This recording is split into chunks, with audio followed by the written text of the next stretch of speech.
¿Querés arrancar la mañana bien informado? Infosiberia, las noticias en tu celular. Mandá un mensaje de WhatsApp al 11 3205 8813 y recibilo gratis todas las mañanas. Infosiberia, las noticias en tu celular. Mandá un mensaje de WhatsApp y recibilo gratis todas las mañanas. Infosiberia. Radiocaput.com. Estás conectado. Estás en Caput.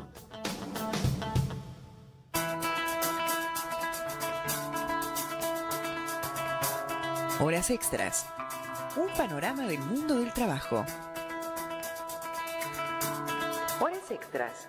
Con Enrique Garrido y Vilma Noche. Qué lindo verlos venir, adueñándose de las avenidas, ocupando los balcones, los crisantemos, el mediodía. Vienen de sus pueblos, de sus olvidos, de sus manteles, desde sus baldíos. Vienen de todo el país. Sumate a Horas Extras. Un beneficio sin impuesto a las ganancias. Hasta su propia mirada.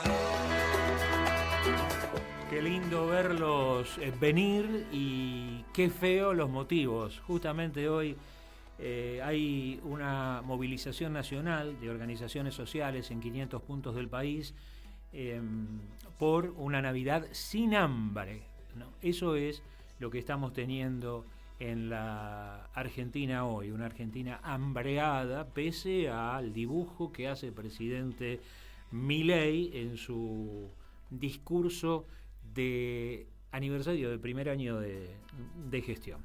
Ahora sí nos presentamos como lo hacemos habitualmente, somos Horas Extras, vamos a estar aquí con vos hasta las 16 si nos aguantás.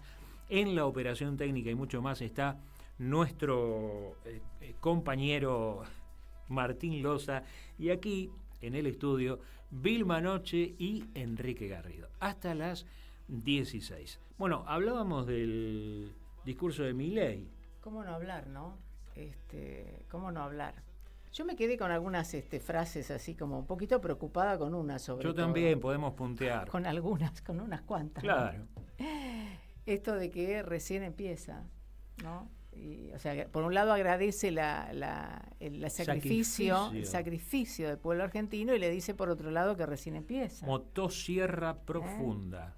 Motosierra profunda. Bueno. ¿Te acordás de cirugía mayor sin anestesia de Menem? Sí, sí. Es el modelo, sí, ¿no? Sí. Bueno, es peor. Es peor, la motosierra es peor, ya lo demostró desde el comienzo que es peor, porque no tuvimos ni un veranito, algunos dicen que lo van a tener ahora, yo creo que lo van a ver muy pocos, ese veranito. Sí. Y además después primero tuvimos todo esto que es como una enunciación de logros que realmente es difícil de verlo, 40 ¿no? minutos de eso. Yo te digo, menos mal, Estaba prolijito, hay que reconocerle que grabado viene prolijito. Me aseguré de tener al lado una ristra de ajos, me preparé bien, pero igual, 40 minutos de eso es muy duro. Y después del agradecimiento, bueno, también nos llamó la atención esto de que Donald Trump copió el Ministerio de la Desregulación. Sí, lo tiene ¿no? al dueño de X, al todavía dueño de X y de Tesla. Sí. Acá tenemos a Sturzenegger. Elon Musk. Sí. Bueno, nosotros tenemos a Sturzenegger, que sería como un escaloncito, algunos escaloncitos menores, no sé, yo supongo. Raro también, ¿no? Porque además el desregulador se dedicó a negar lo que él anunció como promesa. Verdad, cierto. Es decir, todo lo que dijo el presidente no es así. 90%, entonces, vamos a bajar todos los impuestos, 90%. Y tuvo que salir a aclarar, miren que no es así. En realidad es cualitativo, no cuantitativo. Vamos a hacer una baja de acuerdo con la calidad de cada impuesto. Imagínate cuál va a ser, de acuerdo con el punto de vista de Sturzenegger y de Milei, sobre quiénes va a recaer. Bueno, ya hay una que está circulando, que es la cuestión del aumento de las transferencias bancarias, del impuesto, ¿no? Sí. Y ahí claramente se ve dónde dónde sigue la transferencia. Se jactó de los casi 35.000 despidos en el Estado. Sí, O y sea, dijo que va a seguir. Como una medalla, Sí. se lo puso eso. Dio gracias por el sacrificio, como dijimos, y se jactó también de que gracias a ese sacrificio habían podido conseguir un ahorro de unos 15 puntos del PBI. Y devolver, más claro no puede ser, gente, realmente, y devolver ese dinero al sector privado, está clarísimo. El sacrificio lo hacemos nosotros, sobre todo los jubilados, las personas, bueno, ni hablar de la gente que pierde su trabajo, ni hablar de los que van a seguir. Tenemos algunos datos que se los vamos a ir dando, de a poco no queremos llenarlo con información, porque bueno, sobre todo cuando los números se juntan se hace un poquito pesado, pero los tenemos, tanto del Centro de Economía Política Argentina, en relación con el discurso del presidente, como recientemente hemos visto uno de la empresa Manpower, insospechable, de nada que sea kirchnerismo, comunismo, nada. Manpower es una empresa dedicada a los recursos humanos, como se solía decir antes, a la contratación de personal para las empresas. Ese es el centro de su actividad más conocida. Y entonces todos los años hace ranking acerca de las posibilidades de contratación que tiene cada país. Bueno, les adelanto que el nuestro es el peor de todos, en expectativas de contratación para el 2025. Porque claramente, además, en este discurso que estamos hablando, lo que hace tiene dos partes. Tiene una parte son los logros, lo que destaca como logros, por supuesto, lo que destaca como logros, y después tiene una zona de promesas, diría Cerati, ¿no? Sí. Porque en ninguna de las dos está la palabra trabajo. En ninguna de las dos se habla de trabajo, de creación de empleo, no lo hay. En realidad no habló de nada de eso. Y más bien, como dijeron muchos analistas, que estoy de acuerdo con que fue un discurso electoral. Sí, en realidad dijo un montón de pavadas. Por ejemplo, dice que el salario básico pasó de $300 a 1.100. Sí, eso que eso ya se lo habíamos escuchado, ¿no? Cayó el precio de los alquileres. Sí. Uh-huh. Pero la recomposición de las jubilaciones. Sí, además hay un análisis, por ejemplo, si vamos al tema de alquiler, que nos llevaría mucho tiempo y tendríamos que hablar con alguno de de las personas involucradas y de las asociaciones, que en realidad se dice porque la oferta aumentó que bajar el precio de los alquileres. En realidad, si el precio de los alquileres no siguió aumentando como al principio de mayo, fue porque nadie lo puede pagar. Que no se puede, ese es el tema. La razón es otra. O sea, las cosas que frenaron es porque nadie las puede pagar. Sí. Igual sabemos que si siguen incrementando, especialmente los alimentos, etcétera, ¿no?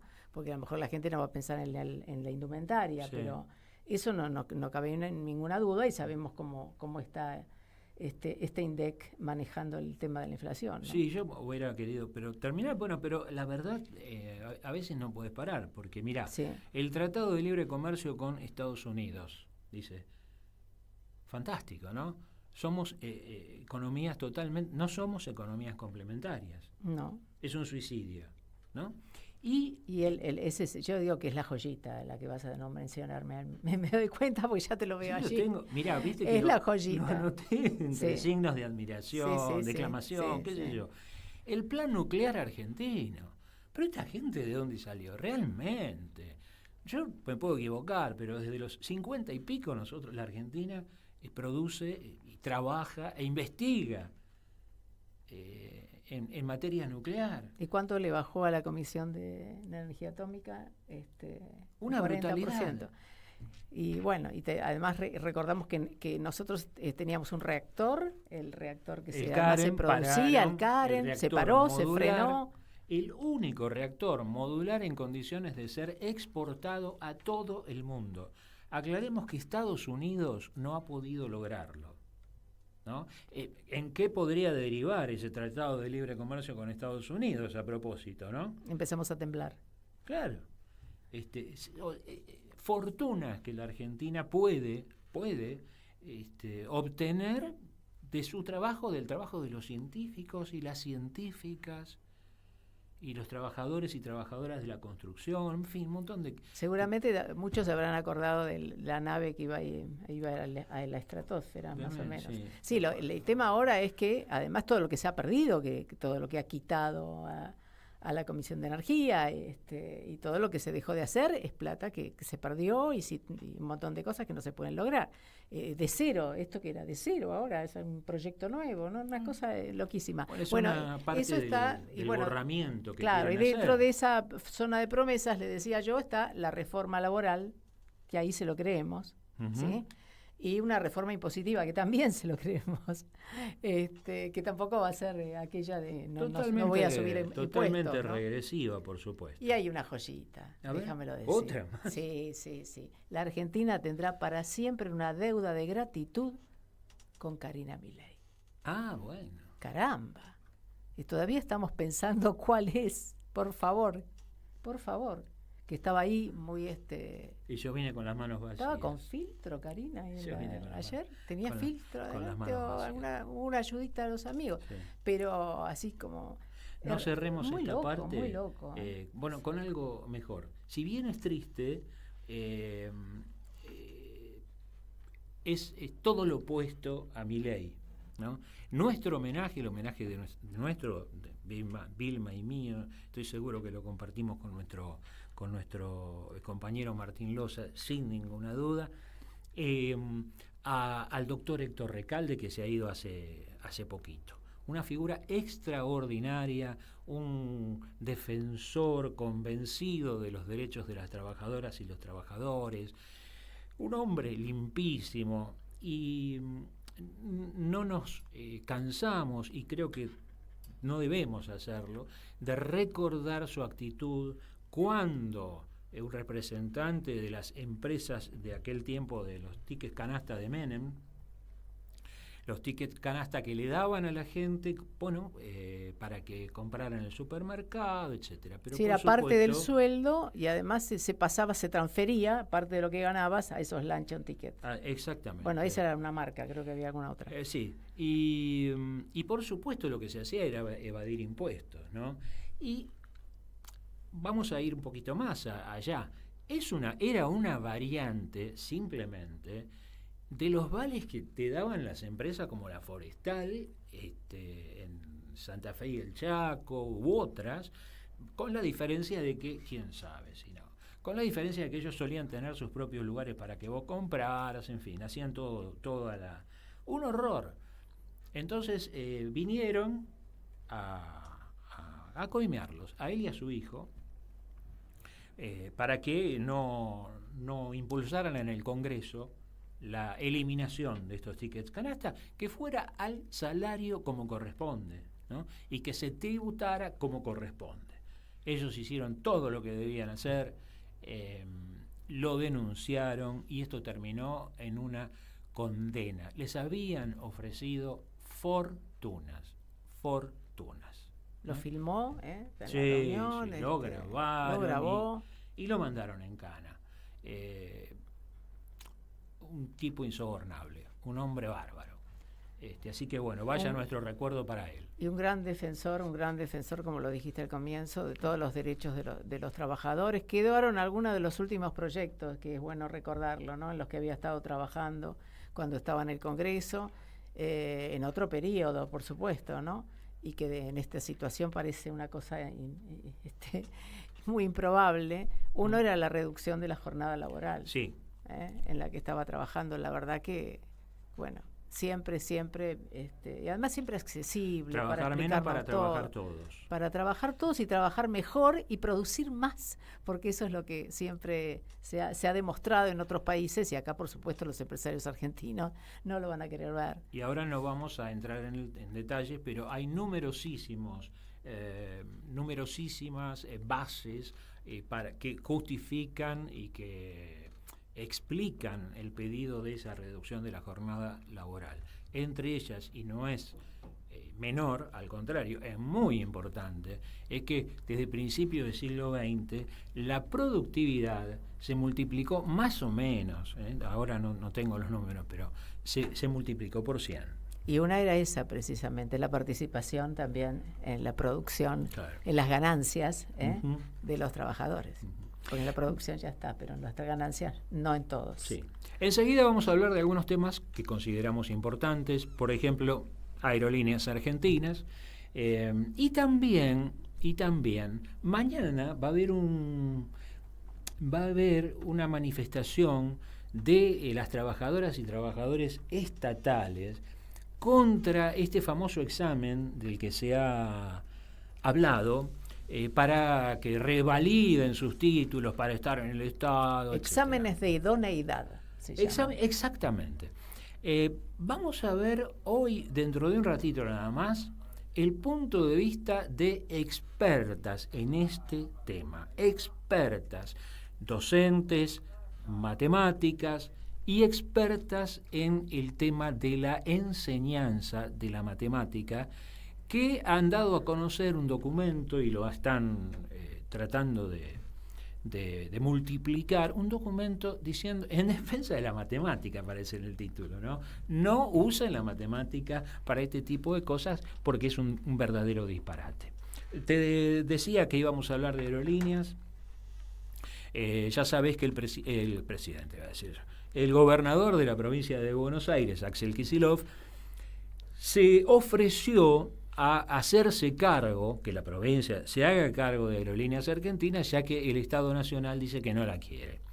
Y que además ha tenido conversaciones sobre las que no quiso avanzar con mucho detalle con otros gobernadores, como para hacer una complementación para hacerse cargo de Aerolíneas y ponerla en marcha como corresponde para los intereses del país. La conectividad es indispensable, dijo. Así que ahora vamos a ver qué es lo que dicen los y las trabajadoras de Aerolíneas Argentinas acerca de este asunto. Estamos en comunicación ahora con Cecilia Mocha, que es la prosecretaria de Prensa y Difusión de la Asociación del Personal Aeronáutico. Cecilia, muchas gracias por atendernos. Aquí estamos Vilma Noche y Enrique Garrido. Vilma y Enrique, para hacerla más fácil. ¿Qué tal? ¿Cómo les va? Buenas tardes, gracias por el llamado. No, al contrario. Bueno, estamos interesados en esta alternativa que presentaron desde la provincia de Buenos Aires y en saber, conocer el punto de vista de las trabajadoras y los trabajadores de Aerolíneas, en este caso de la Asociación del Personal Aeronáutico.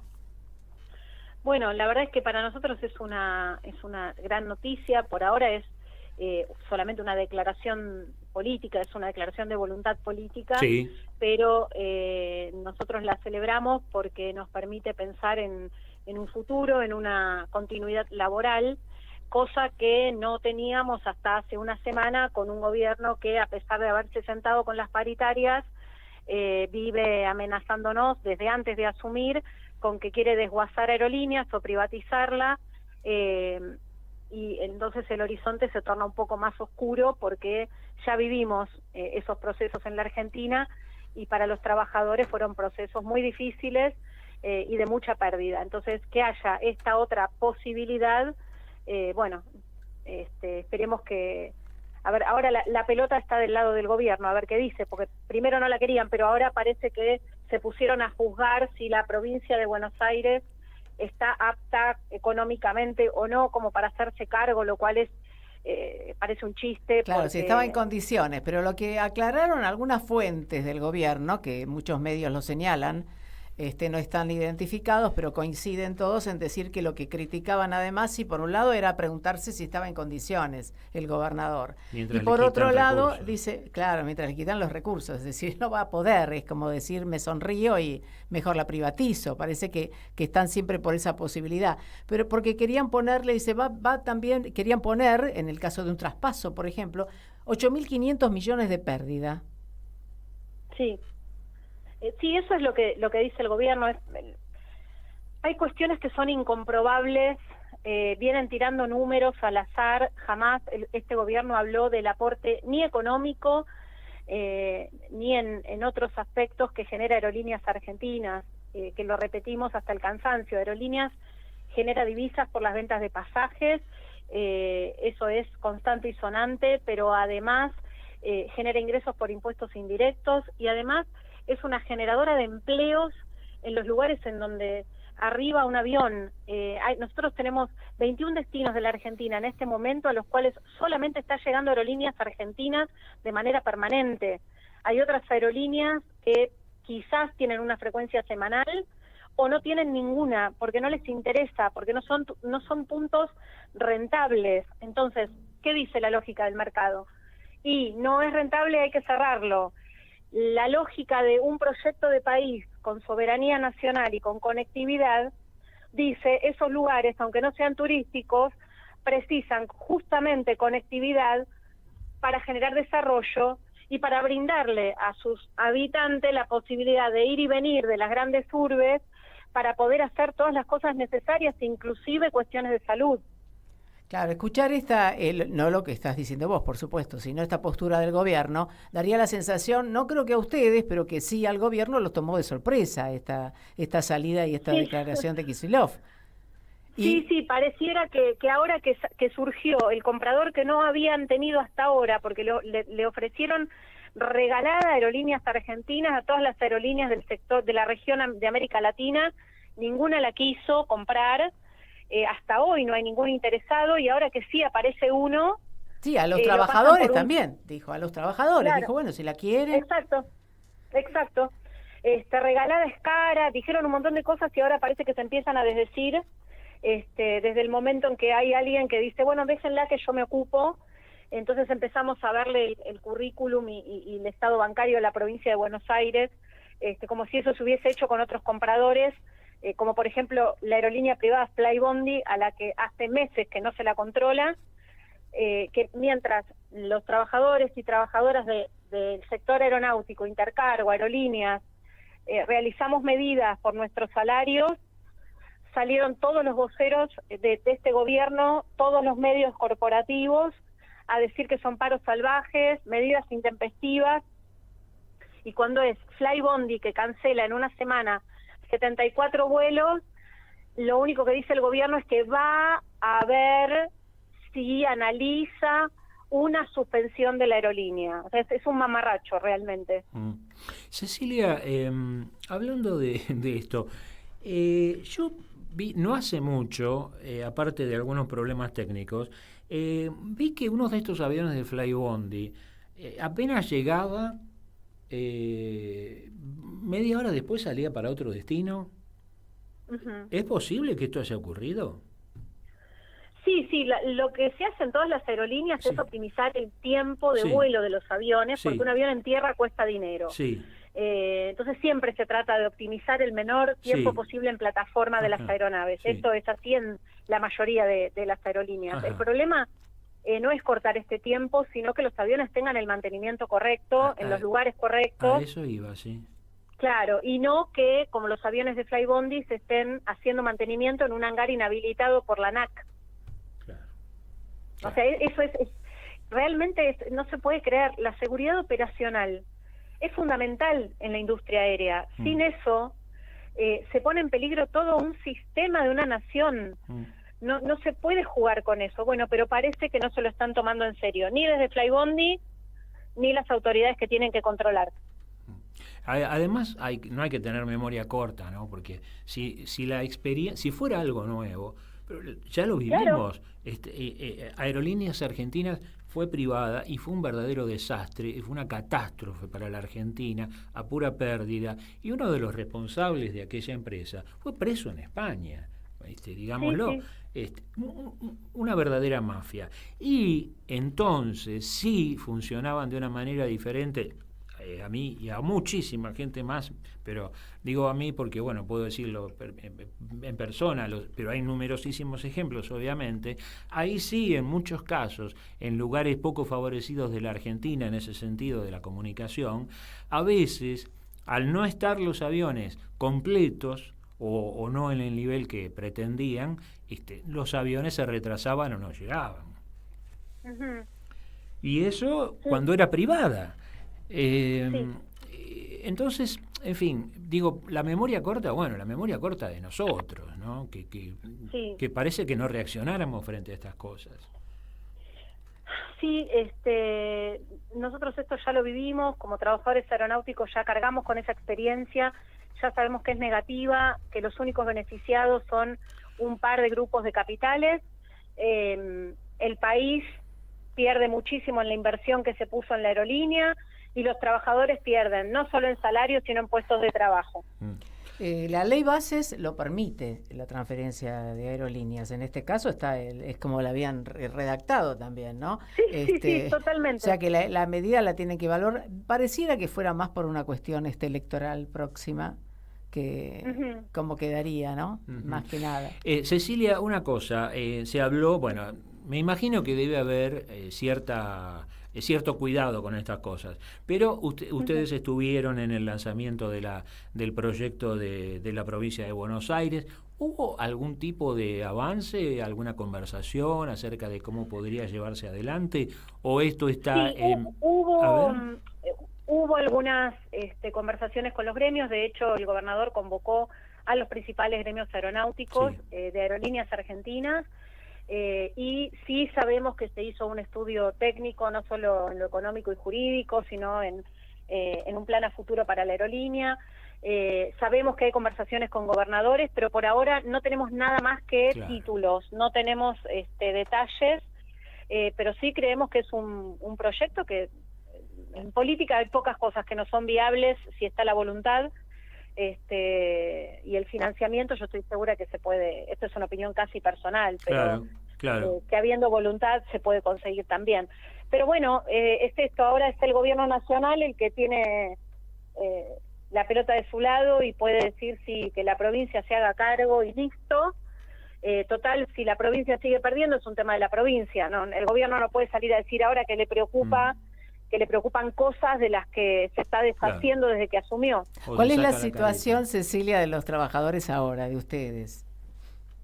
En este momento nosotros estamos, después del conflicto que tuvimos, se retomó la mesa de diálogo con la empresa, hubo un acuerdo paritario inicial que para nosotros de ninguna manera se acerca a un salario digno para los trabajadores, pero se retomó el diálogo después de que se había roto totalmente y que el gobierno había salido a decir que si no se aceptaba, dio una especie de ultimátum que los grandes medios se ocuparon de difundir, que si los gremios no se sentaban, iban a presentar el preventivo de crisis, cosa que es como una elipsis, porque los gremios siempre estuvimos dispuestos a dialogar.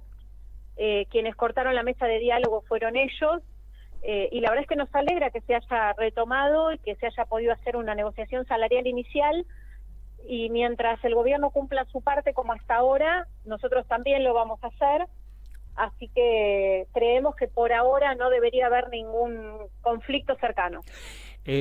Una última pregunta, ¿el gobierno va por los convenios?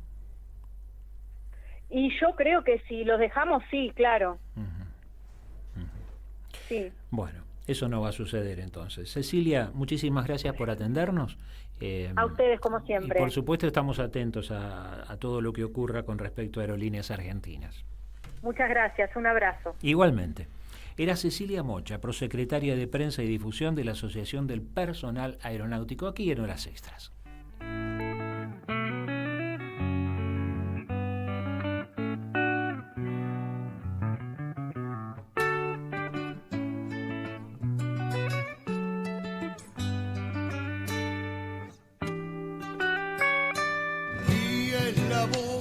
Lo canta y es por sentir que me atrevo con las raíces que tantos olvidan, persiguiendo foráneos modelos, tradiciones del país que forjaron aquello en Fortines, aguantando el malón traicionero que bien describe José Hernández en su Martín Fierro. Digo en la zamba que hasta me trajo este guitarrero.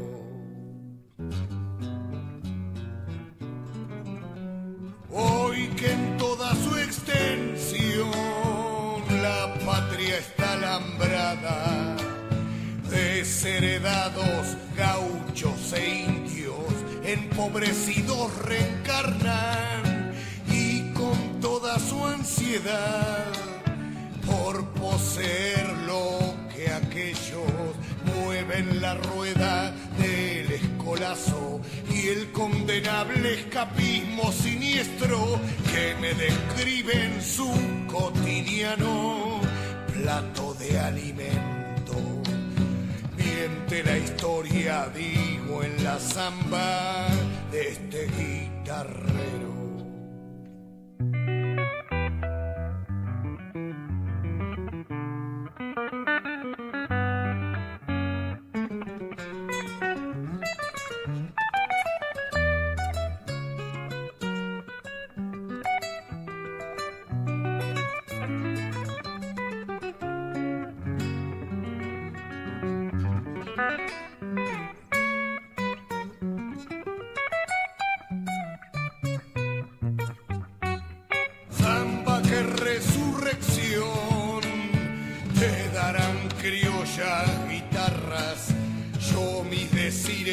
Dejo contigo para honra de la raza, a las raíces restar olvido, quien guste entonarla como yo mismo y sin perseguirme me he atrevido a hacer.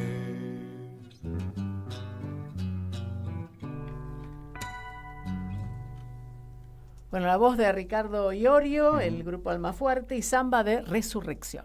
Así es.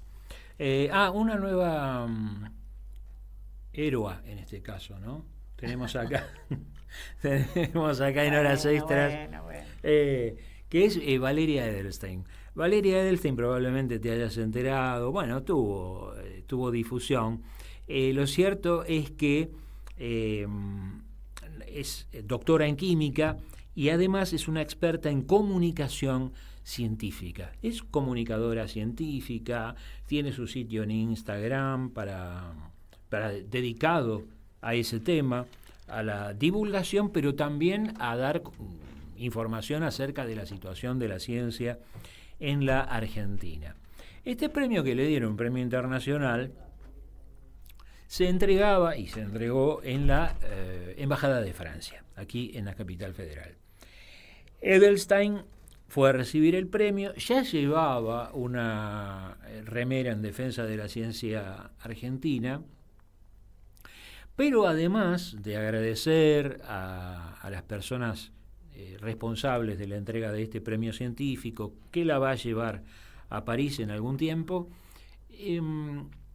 se encargó de señalar a los responsables del desastre que está ocurriendo en el ámbito científico, con los despidos, con la caída de la inversión brutal superior al 30%, y ahí mismo dijo que uno de los responsables de lo que estaba ocurriendo estaba allí presente, estaba ahí, al lado suyo, a pocos metros, y ese señor Leguizamo, el clonador de Milei, y lo señaló claramente como la persona responsable, nombre y apellido, dijo, a los responsables, en este caso Leguizamo, que ahí estaba, no sabemos si se quedó o no, pero fue realmente una manifestación de coraje muy importante, que quisiéramos ver en algunos dirigentes de la CGT, por ejemplo,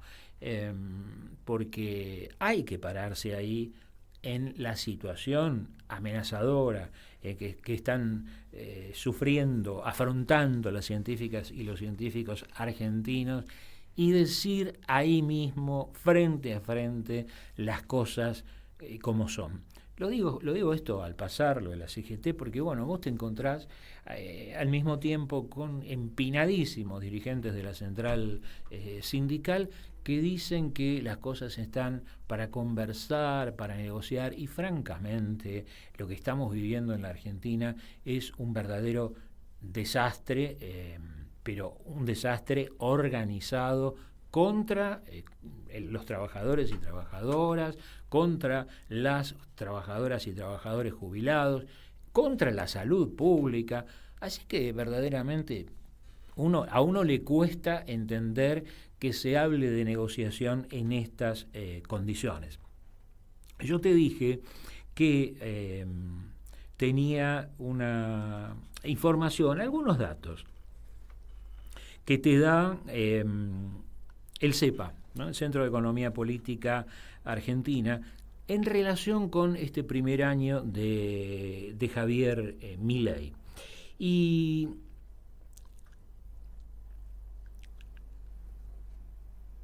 realmente los resultados en todos o en casi todos los registros de actividad de la Argentina son negativos.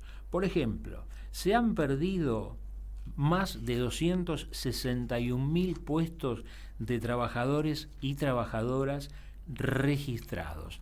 Y la canasta del PAMI sin drogas es, anotalo si querés, la canasta del PAMI sin drogas aumentó un 422%. La canasta de un jubilado. Eso es el primer año de Milei resumido, ¿no? Muy resumido, pero es apabullante. Hablar de negociación, de que no están dadas las condiciones para un plan de lucha, en fin, no sé. Nosotros no lo entendemos muy bien. Bueno, yo estaba siguiendo en estos momentos porque nos mandan información y es muy interesante. Vos hablabas de conflictos y hablabas de trabajadores. Existe en nuestro país se ha creado, ¿no?, desde hace un tiempo un coloso de lo que es el gas industrial. Sí. Por una fusión que fue la del INDE Praxair y cuyos trabajadores allí en la zona norte, en Praxair, fueron protagonistas en el año 2006 aproximadamente, pues llevó mucho tiempo ese conflicto, algo histórico, ¿no?, de representación, de unidad, sosteniendo lo que en aquel momento querían siempre cerrar, a lo mejor trasladar planta, como estaba ocurriendo en otros sectores en estos momentos.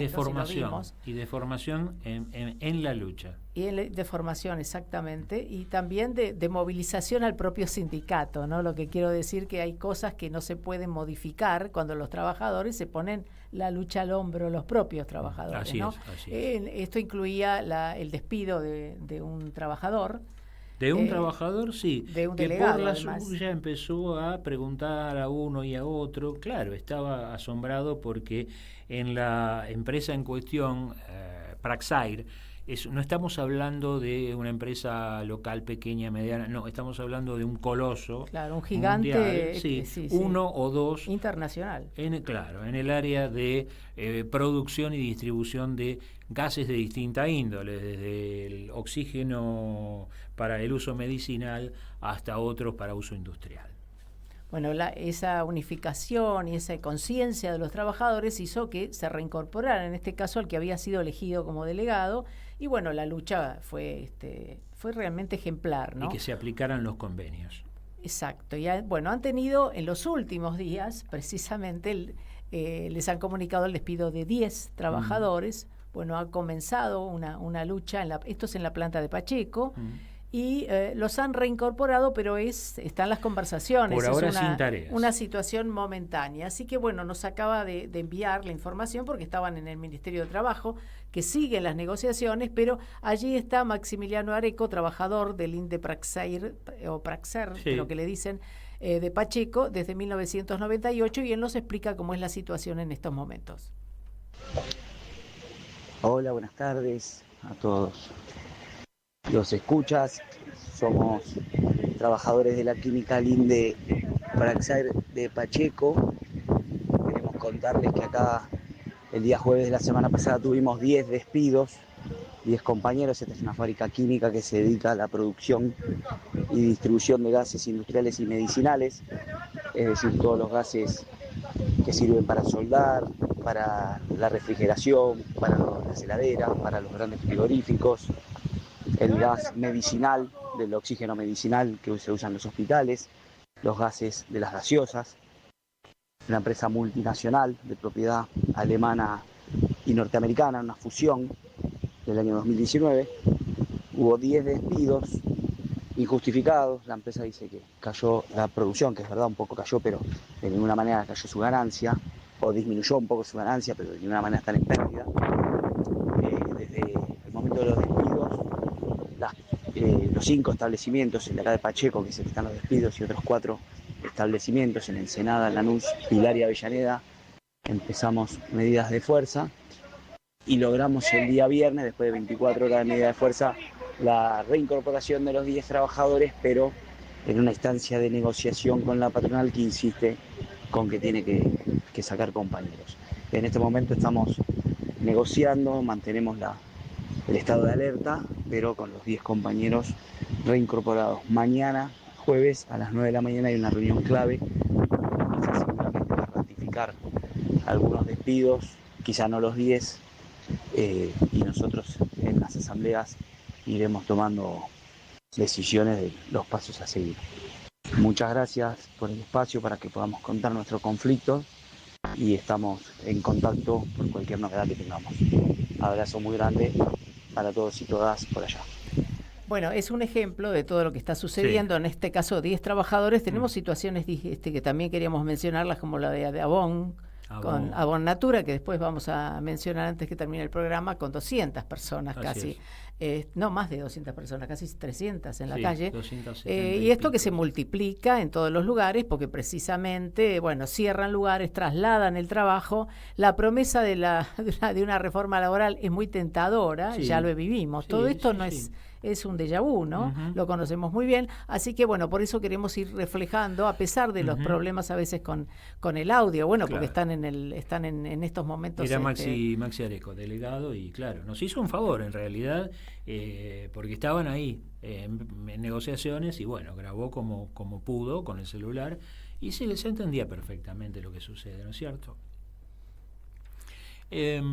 Pasamos así, sin pausa, a otro tema. No tenemos pausa, no nos dejan pausa. Que nos interesa mucho y que les anticipamos cuando empezamos el programa.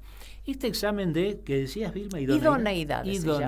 Sí, para ver si pueden seguir en el cargo o no. En el ámbito del Estado. En algunos casos, en la mayoría de los casos, para revalidar, podríamos decir, los títulos de las trabajadoras y trabajadores, ni hablar de para el ingreso. Pero bueno, el asunto es que en relación directa con esto, un grupo de expertas, de doctoras en matemática y sobre todo expertas en el tema de la didáctica de matemática, es decir, específicamente en la enseñanza y el aprendizaje, dieron a conocer un comunicado, no a la matemática como medio de selección. Ya el título parece una defensa de la matemática, pero lo que están, no les voy a leer porque estamos ahora en diálogo con una de las autoras, pero sí se pone en discusión toda la falta de información que existe acerca de este examen en lo que hace a la matemática.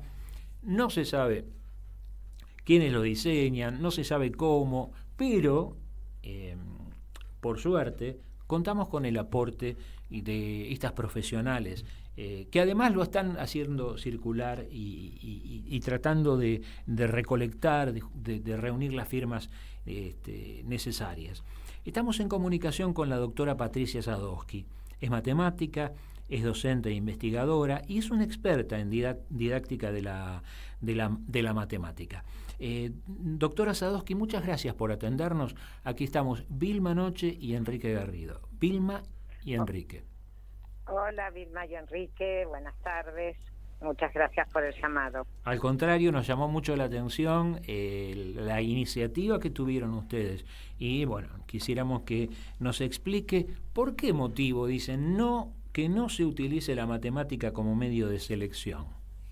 Y porque es una versión de la matemática como medio para clasificar a los capaces de los incapaces, para discriminar entre capaces e incapaces, entre inteligentes y no, es un poco la imagen social que existió y aún en muchos lugares existe de esta disciplina y contra la cual nosotros desde el ámbito educativo tenemos un largo recorrido tratando de revertir esa imagen y reivindicar su valor formativo, su posibilidad de instalar debates, de establecer un vínculo particular con la verdad, y ahora vienen a decidir que para ser idóneo, como ustedes acaban de decir, hay que rendir un examen de matemática, haga lo que haga el trabajador concernido, ¿no? Uh-huh. Es una cosa absolutamente arbitraria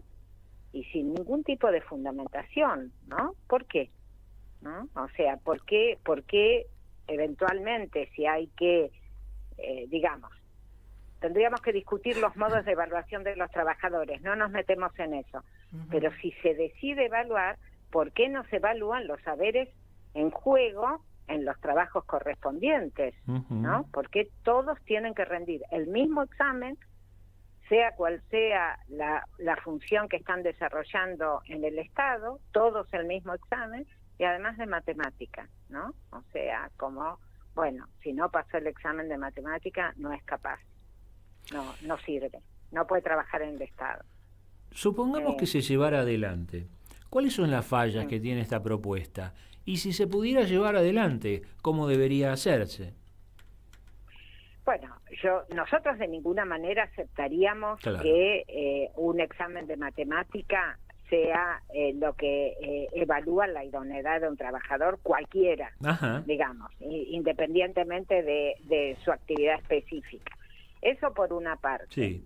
Pero, digamos, o sea, ahí hay una arbitrariedad entre aprobar un examen de matemática y ser idóneo para determinado trabajo. Sí. Yo conozco gente que se especializó en su trabajo, que incluso ha hecho maestrías o especializaciones para profundizar su competencia profesional en el trabajo del Estado, y no tienen nada que ver con la matemática, digamos, y no, eso no se está considerando para nada, se está considerando una evaluación que ahora ya, digamos, asumido esto, ¿no? Como primera cuestión de este uso de la matemática como medio de selección. Sí. Pero pasamos esto y vamos a los ítems en sí que están circulando. Sí. Obviamente nosotros no tuvimos acceso al examen, pero sí a muchos de los ítems que están circulando para que las y los trabajadores practiquen para esa prueba. Ajá. Y bueno, los ítems son de un nivel de arbitrariedad que es increíble. Ítems sueltos, uno habla de velocidad, otro habla de completar de cualquier cosa, ¿no? O sea, son ítems sueltos, sí. Muchos mal formulados, porque para responderlos se necesitan suponer condiciones que no están explicitadas. Otros tienen una formulación tan oscura que no resolverlos no significa que no se conozcan, no se tengan los conocimientos necesarios, simplemente la formulación es muy oscura y no se entiende lo que están planteando. Otros parecen jueguitos de ingenio, o sea, los ítems en sí no tienen ninguna coherencia.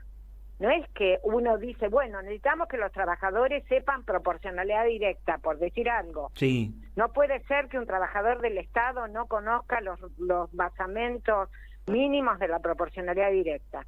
Pongámosle, en todo caso eso se tiene que poner en el debate público, se tiene que discutir, tiene que haber algún consenso respecto de cuáles son los saberes necesarios, suponiendo que eso vayan a aplicarse. Sentido. Claro, suponiendo.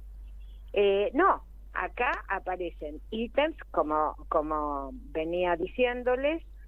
Y por otra parte, o sea, hay varias cosas que nosotros estamos objetando. La evaluación en sí, los ítems y el modo, porque esta prueba la van a hacer, teóricamente, la van a responder en una PC, en una computadora. Sí. La corrección es automática e inmediata. Ajá. ¿Qué quiere decir? Que el trabajador termina de hacer la prueba, aprieta un enter o no sé cómo será el mecanismo y ya le sale el resultado. Lo corrige una máquina. Ajá. Y, digamos, los criterios por los cuales se aprueba o no se aprueba, no se sabe cuáles son. No están hechos públicos. Ajá. Y, digamos, pero por otro lado, lo que pudo haber pensado el trabajador para dar una respuesta, aunque no sea la correcta, tampoco vale. Claro. O sea, porque es bien o mal, de una manera totalmente arbitraria. Hay respuestas que admiten distintas versiones según los supuestos que hizo quien las resuelve para resolverlas. Eso no está considerado para nada, ¿no? Es bien o mal. Es bien o mal, no se sabe quién determinó que es bien o mal y por qué lo determinó. No, o sea, no sabemos ni por qué estos ítems, ni por qué se clasifica de esta manera, ni cómo, a qué control público se accede con este operativo, digamos. O sea, no solo hay arbitrariedad en los ítems, no solo hay arbitrariedad en el modo de considerar qué es lo que tiene que evaluarse de un trabajador, sino también hay una oscuridad total respecto del operativo en sí y el modo de calificación. Sí, tampoco se sabe, usted decía, no se llevó a discusión, no hubo un consenso, tampoco se sabe realmente quién ha formulado esta evaluación, que es una de las cosas que sería necesario conocer.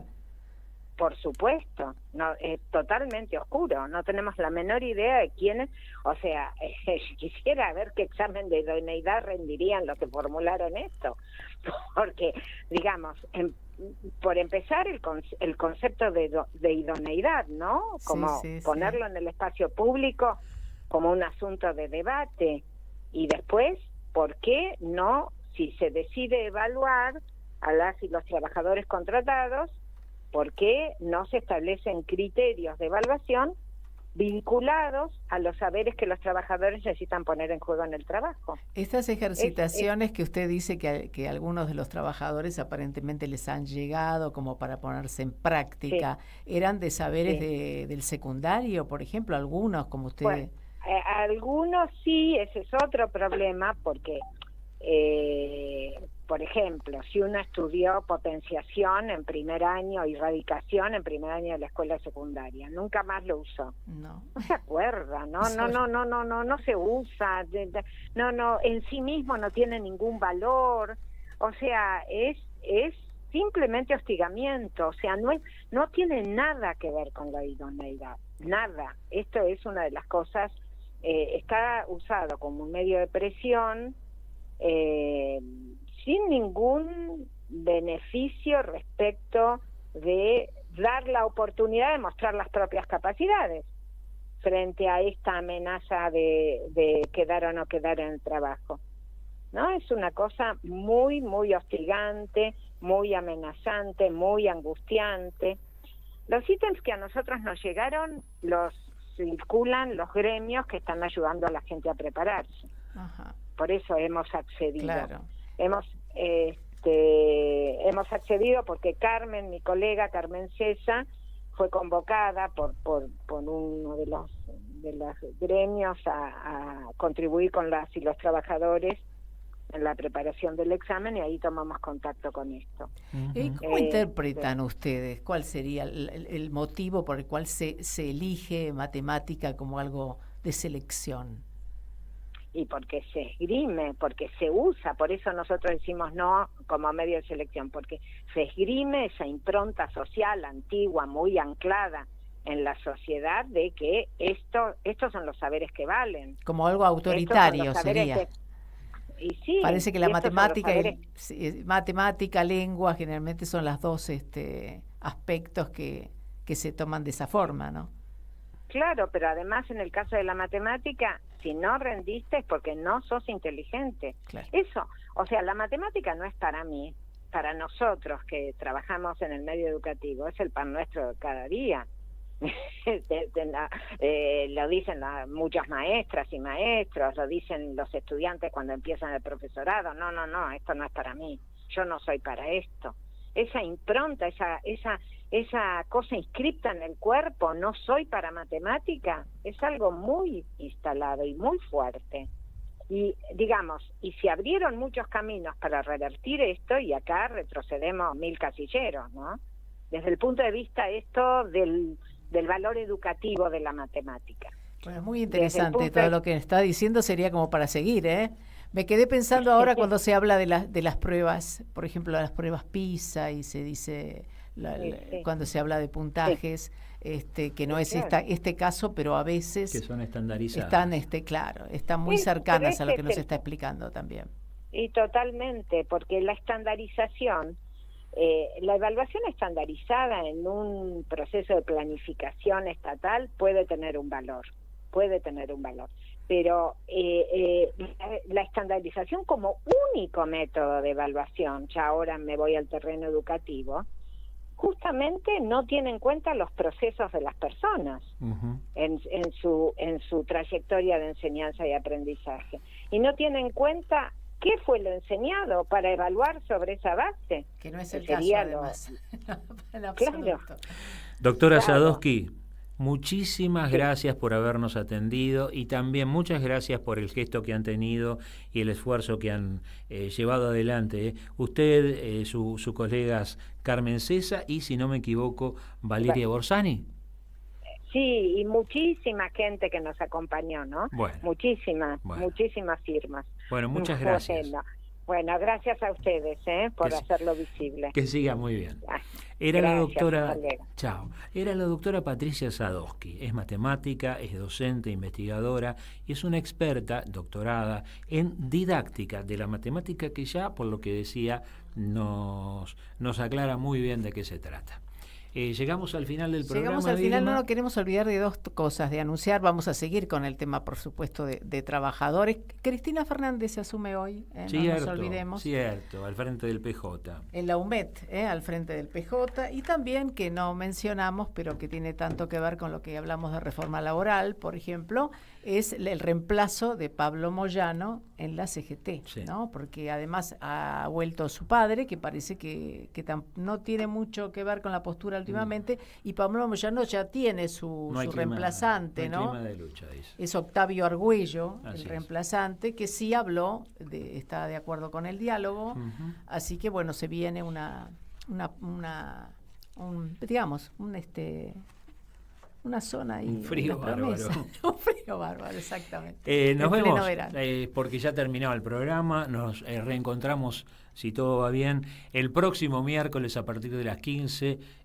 Muchas gracias a todos. Los dejamos con Serendipia. Y nosotros pueden repasar, si quieren, las notas. Estamos en Facebook con el nombre de nuestro programa, que es Horas Extras, y también en X nos encuentran como Horas Extras. Ok, chau, gracias, Martín Loza. Las Horas Extras llegaron a su fin. Nos reencontramos el próximo miércoles a las 15 en Radio Caput. Hasta su propia mirada.